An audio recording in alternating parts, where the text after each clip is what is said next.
So I'd like to talk to you guys about the Cincinnati Reds season, and they just fired David Bell with 5 games to go in the regular season. I think it was kind of stupid. Honestly, I think David Bell did a fine job myself. Nick Krall, the Reds general manager, has turned it over to Freddy Benevides.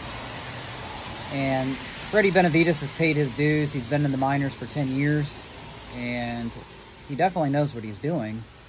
But the knock on David Bell was that there were just too many errors in the field and on the base paths. And definitely the field, I'll give you. I think the one mistake that David Bell made was putting Elly De La Cruz in at shortstop.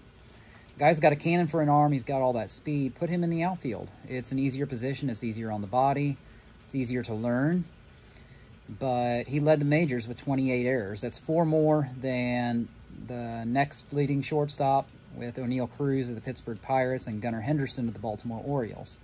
28 errors is too much. I'm sorry. I loved Elly De La Cruz. He is the Reds' best player, but I would make him a Tier 2 player. I don't think you can put him with the Aaron Judges, the Shohei Ohtanis. It's amazing that Shohei Ohtani is 30 years old for the Dodgers, and he has just 10 less steals than Elly De La Cruz. De La Cruz leads the majors at 65, and Ohtani has 55 steals and 53 home runs. It's just absurd what he has done this year. And does that make him your MVP this year? Honestly, I hate to say it, I think it does. My pick all year was Bobby Witt, and he leads the majors with a .334 average, which is just absurd. I mean, to do that all year, it's just astounding. But I think even with Aaron Judge's Major League leading home run total of, I believe it's 55 or 56 now, I think. He just hit one the other night. Honestly, I think you got to give it to Shohei Ohtani. What the guy has done this year is just phenomenal with the steals and the power blend.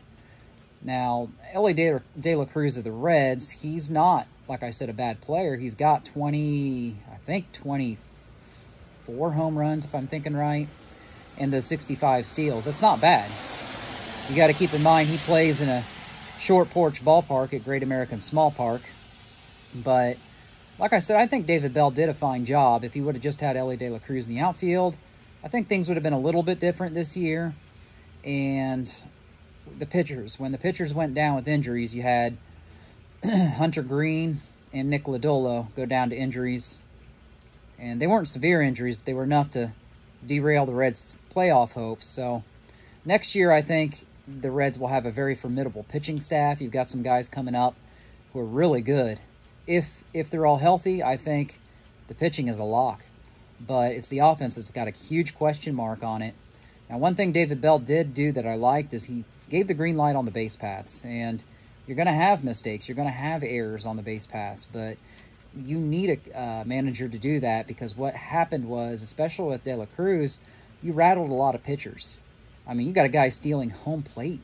You know, pitchers can't handle that. It catches them off guard. So if you can rattle pitchers, you've got a chance to win ball games. And let's hope that whoever the next guy is, whether it's Benavides, he's going to have an interview for it, or it's something else. I think they're going to play a wait-and-see game and interview a few other guys and see who they like the best. But whoever it is for the Reds manager for the 2025 season, let's hope that they continue the green light on the base paths, having a guy like that on your team. That's all I've got. Let's hope that 2025 will be a playoff season for the Reds. And we got to take a wait-and-see approach and see what happens.